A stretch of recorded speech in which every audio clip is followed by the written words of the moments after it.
I mentioned a couple of times talking. I think it would be hard though, because when you ask people, people have a tendency they want to be nice. Yeah. And they want to tell you, oh, that's really good, that's really, and you know, and then on the extreme of that, you get the feeling actually go, that's crap. But that doesn't help either way because, you know, to constructively criticize and say something. Yeah. It's okay to say it's good and it's okay to say it's crap as long as there's a reason behind that. When you get that reason why they think it's crap or that reason why they think it's good, it kind of helps navigate you through the storm of the script. And absolutely. That's when you know you're getting your critique, especially like when you go to conventions.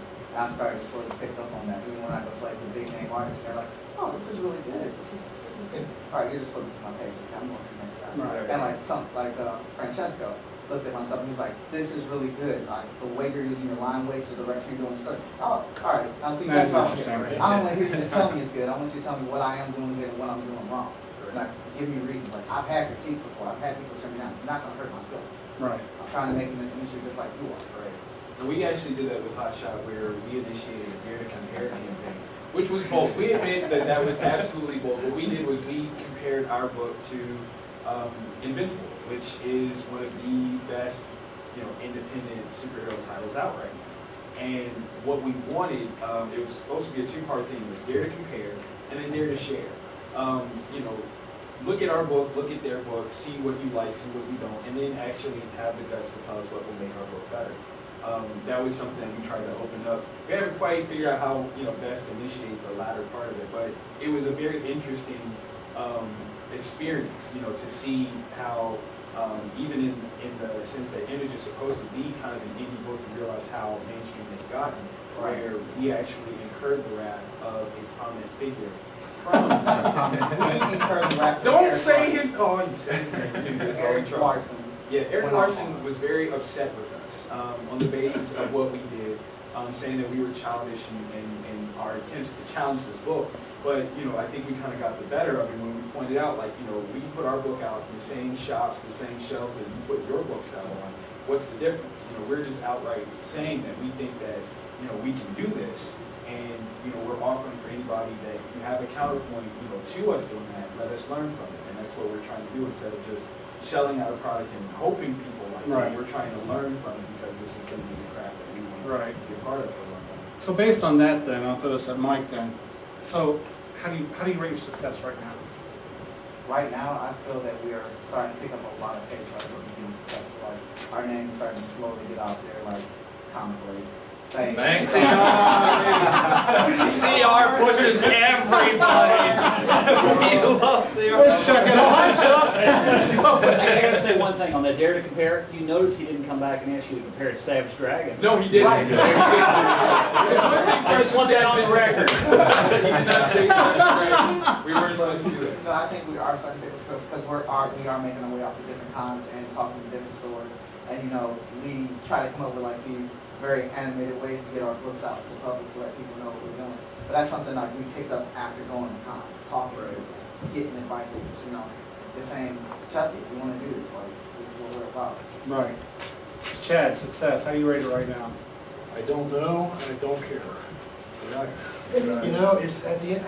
It's so hard for me to do this because at the end of the day, all I want to do is write. It's those moments at 3 o'clock in the morning where you have that epiphany, or you end that page well.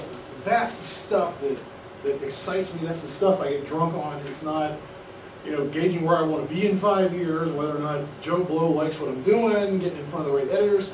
If that stuff happens, it's going to happen naturally and on its own. I'm really not trying to map anything. I just want to make comics, and that's all that matters. That's the only one. Dave? Yeah. Not close to where I want to be yet. I want to be as successful as possible. I want to go to any comic book convention and everyone knows what Penny Dreadful is, who I am, and that's important. That's what the creative impulse never goes away. I mean, if I was just sitting in my room just creating comics, I'd still do it.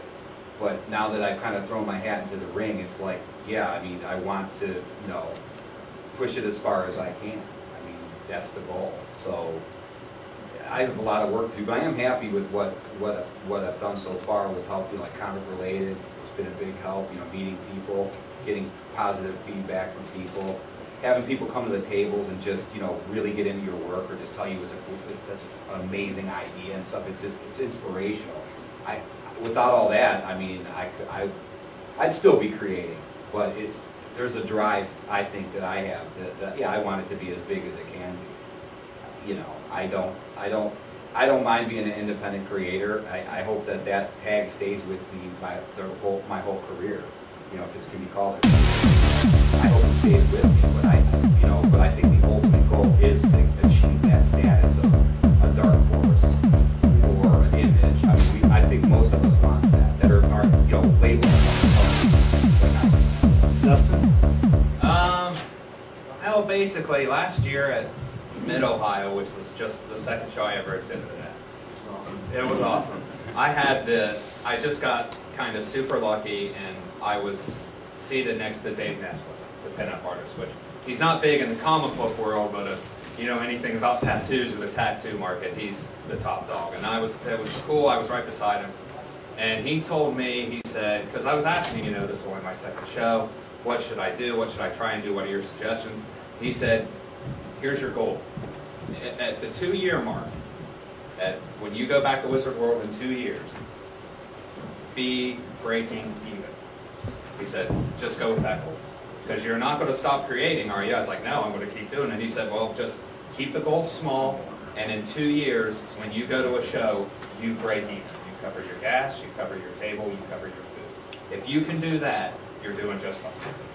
So that's all I've been doing. That's the goal I've been going with. Treading water. Next August, I want to be breaking even. Yeah, that's great. That would be just fine with me. So, Dave, how has the technology today impacted your writing? Well, I'm not very technologically adept. So me personally, it's made it so much easier just to, communicate with other artists and get the work done, quickly. I mean, computer coloring seems to be pretty big now, so, it's made it a lot easier to get, I think, to actually publish. I couldn't imagine some of the things that people had to do back in, the 80s before all this technology came in. And as a publisher, from a publishing point of view, the printing and all that stuff. So I don't think it's impacted me personally all that much, but as far as the industry, it's been, I don't think you can really calculate how much it's, especially like with the websites, comic related, and that kind of, the promotional aspect is just amazing. So that's been, for us, it's been, for my company, it's been great. I remember talking to Chad one time saying it's almost funny because you used to get to be associated with a group or a company. Now it's almost like a little capillary effect because everyone's trickling down with their own stories because everyone has the technology to write and publish and get it out there, although you still need to go through some of the standard hoops. Now, as an artist, Mike, how's it impact? As an artist, it's hard. Because I've had to learn a lot. Like, if you ask some of my close friends, you will say that they will tell you that I am a type of individual because I'm proud of my work. I'm proud of what I can produce and do. But I've also had to set it aside and push myself to say, yeah, you still have a long way to go. So I'm just still learning.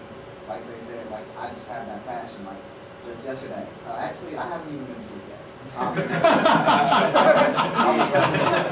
I was up all night drawing because I'm working on new pieces. I'm trying to work on my colors, work on new coloring techniques for the computer, things like that.